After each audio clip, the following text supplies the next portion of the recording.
Sinasight in contempt ang 4 na opisyal ng Office of the Vice President dahil hindi na naman sila dumalo sa pagdinig ng komite ng Kamara.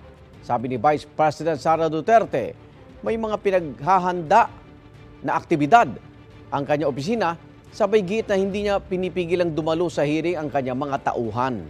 May unang balita si Tina Panganiban Perez. Refuses to take her oath. Isang nagpakilalang attorney, Emily Rose Torrentira, ang humarap sa pagdinig ng House Committee on Good Government and Public Accountability. Legal Affairs Division Chief daw siya ng Office of the Vice President at ayon sa kanya ay kinatawan siya ng OVP. Pero nang panumpain, tumanggi si Torrentira. That's the rule, internal rules of this House and this committee. You cannot speak unless you take your oath, or else I will move to excuse you. I am here to represent the institution, Your Honor. I was trying to explain, Your Honor, that I am not an invited resource person. Dahil hindi naman imbitado at wala rin siyang letter of authority mula sa OVP, iniutos ng komite na paalisin siya sa pagdinig at pina-escortan palabas ng kwarto. 4 na imbitadong opisyal ng OVP ang humarap sa pagdinig. Ang kaso, lahat daw sila ay walang direktang kinalaman sa confidential funds. Ang itinurong may alam, ang Special Disbursing Officer ng OVP na si Gina Acosta. Pero no-show pa rin siya as si Attorney Lemuel Ortonio ng OVP Bids and Awards Committee. Gayon din sina dating DepEd Special Disbursing Officer Edward Fajarda at dating DepEd Assistant Secretary Sunshine Chari Fajarda. Kaya pinakontempt at pinapadetinin na sila ng komite.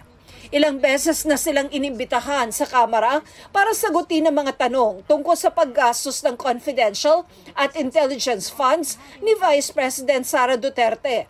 Ang sabi nila sa kanilang liham, meron silang official travel. Pre-pareha silang pinahintulutan na umalis sa araw na may hearing tayo. Now, it makes me think that there's actually a malicious intent behind all these reasons and travel orders given to them just so that they can, again, avoid attending today's hearing, Mr. Chair. We find their excuse as unacceptable. Sinusubukan pa namin silang hinga ng pahayag kaugnay rito. Si Vice President Sara Duterte matipid ang sagot tungkol sa na-cite in contempt na mga tauhan. Ayon sa bise, naghahanda sila sa mga aktibidad para sa November 15. Doon sa mga hindi naka-attend, merong mga napatawag doon na hindi naka-attend dahil sa activities ng OVP anniversary. Itinanggi rin ni Duterte na pinipigilan niya ang mga tauhan ng OVP na dumalo sa pagdinig. Ang sabi po ni Deputy Speaker Suarez, bakit pare-pareho na may travel order lahat ng mga officials ng OVP na sinusubpina on the day of the hearing? Ang accusation niya daw, merong malicious intent by pag-issue ng travel order. That is not true. Walang mali siya yan. Sinagot din ng bise ang tungkol sa lumabas sa nakaraang pagdinig na pagpuna ng Commission on Audit sa mga isinumiteng acknowledgement receipts sa pinaggamitan ng confidential funds noong 2022 at 2023. Mali-mali raw kasi ang petsa.